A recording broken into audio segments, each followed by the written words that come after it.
Bismillahirrahmanirrahim. Assalamualaikum warahmatullahi wabarakatuh. Saya Gigi Setiaji SPD SD MPD JGB Angkatan 7 Kabupaten Pekalongan dari SD Negeri 02 Kaibahan Kesesi. Dalam kesempatan ini saya akan memaparkan modul 1.1.A.8 koneksi antar materi, kesimpulan, dan refleksi modul 1.1. Menurut beliau, Ki Hajar Dewantoro berpendapat bahwa pendidikan dan pengajaran merupakan usaha persiapan dan persediaan untuk segala kepentingan hidup manusia, baik dalam hidup bermasyarakat maupun hidup berbudaya dalam arti yang seluas-luasnya. Pendidikan juga dijadikan sebagai tempat persemaian benih-benih kebudayaan dalam masyarakat. 6 pokok filosofi pemikiran Ki Hajar Dewantoro tentang pendidikan. Yang pertama adalah kodrat anak. Kodrat anak itu adalah merdeka dan bermain. Merdeka artinya adanya kemandirian dalam belajar. Bermain dalam konteks yang lebih luas adalah berkarya. Kemudian yang kedua adalah menuntun, atau disebut juga sebagai among pembelajar. Menuntun diwujudkan dengan keteladanan guru dalam proses pendidikan, baik keteladanan sikap, karakter, dan juga perilaku. Karena anak belajar dari apa yang mereka lihat dan rasakan. Menuntun juga berarti mendidik dan mengajar anak sesuai potensi, minat, dan bakatnya. Kemudian yang ketiga, pendidik ibarat sebagai petani. Dimaksudkan bahwa pendidik itu menuntun tumbuh atau hidupnya kekuatan kodrat alam yang ada pada anak-anak agar dapat memperbaiki lakunya, bukan dasarnya hidup dan tumbuhnya kekuatan kodrat anak. Kemudian yang keempat, menghamba pada anak. Dalam artian pendidikan yang baik adalah yang berpihak dan berpusat pada anak atau murid. Kemudian yang kelima, penanaman budi pekerti. Adanya keselarasan cipta atau pikiran, rasa, perasaan, karsa, kemauan, dan juga budi pekerti tindakan. Kemudian yang terakhir adalah yang keenam, yaitu kolaborasi trisentra pendidikan.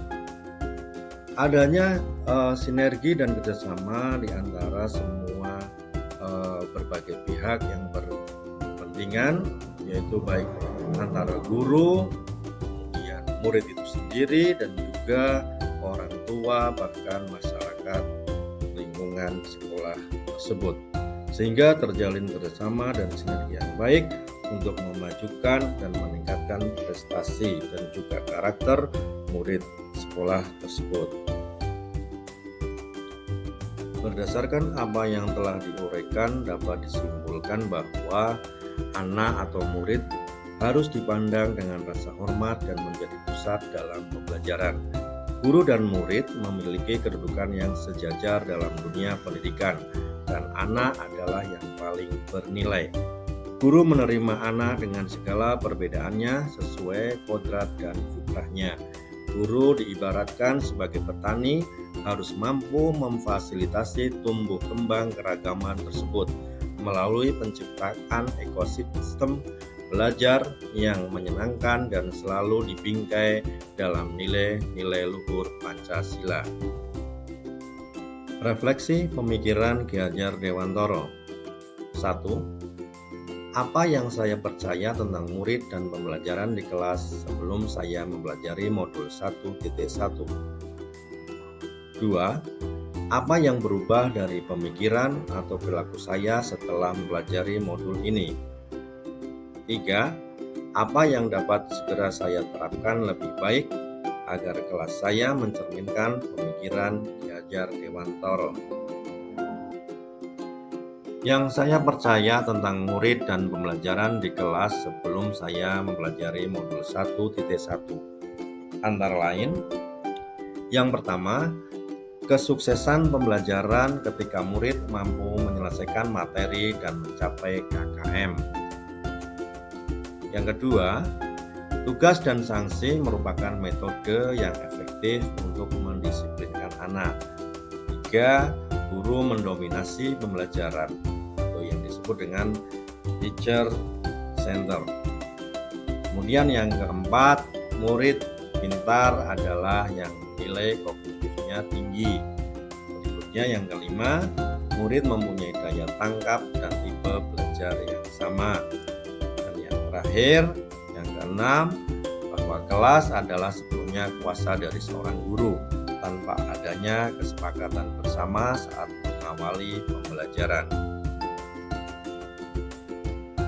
Setelah saya mempelajari modul 1.1, memahami dan merefleksikan filosofis pemikiran Ki Hadjar Dewantara, terdapat perubahan pada pemikiran dan perilaku saya. Di antaranya, yang pertama, memotivasi diri untuk melakukan reformasi cara pandang dan berpikir dengan memberikan teladan atau contoh yang baik kepada murid dari cara bersikap dan bertutur kata. Karena pada dasarnya, seorang anak selalu mengamati figur gurunya. Dengan demikian, guru harus mampu menjalankan fungsinya sebagai among pembelajar, yaitu ing ngarsa sung tulodo, ing madya mangkarsa, dan tuturi handayani. Yang kedua, guru bukanlah satu-satunya sumber belajar, dan pendidikan yang baik adalah yang berpihak atau berpusat pada anak. Yang ketiga, menggali karakteristik, minat, kebutuhan, dan potensi yang dimiliki anak serta menyadari akan keragaman dan keistimewaan masing-masing anak dengan menuntun, mengarahkan, dan membimbing mereka sesuai dengan kodratnya. Kemudian yang keempat, guru harus memposisikan diri sebagai teman belajar dan sekaligus sebagai fasilitator dengan penuh rasa agar terjalin rasa keterikatan emosional yang kuat di antaranya. Selanjutnya yang kelima, guru bukanlah penguasa kelas, melainkan harus mampu melakukan komunikasi yang intens dan kolaborasi dengan berbagai pihak, termasuk orang tua murid, demi kemajuan murid itu sendiri dan juga pendidikan dalam arti luas. Kemudian yang terakhir, yang keenam adalah guru tidak menerapkan sanksi atau teguran kepada peserta didik yang melanggar, lebih mengutamakan melakukan pendekatan dan pemberian nasihat, serta lebih menitikberatkan fungsi guru sebagai among pembelajaran yang menyejukkan bagi anak dan juga lingkungan belajar murid, yang akan segera saya terapkan di kelas dan sekolah sebagai perwujudan pemikiran Ki Hadjar Dewantara. Yang pertama, saya lebih dulu akan melakukan asesmen diagnosis untuk mengetahui karakteristik, minat, kebutuhan, dan bakat atau potensi serta cara belajar murid yang tepat. Kemudian yang kedua, lebih memposisikan diri sebagai fasilitator yang menuntun dan mengarahkan murid agar bakat atau potensi yang ada pada dalam dirinya benar-benar tereksplor sesuai dengan kodratnya secara merdeka.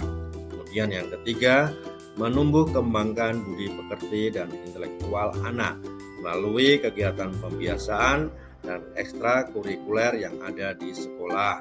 Kemudian yang keempat, menciptakan suasana pembelajaran dan lingkungan sekolah yang nyaman dan menyenangkan.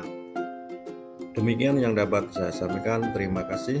Salam bahagia, salam pergerakan untuk perubahan pendidikan. Wassalamualaikum warahmatullahi wabarakatuh.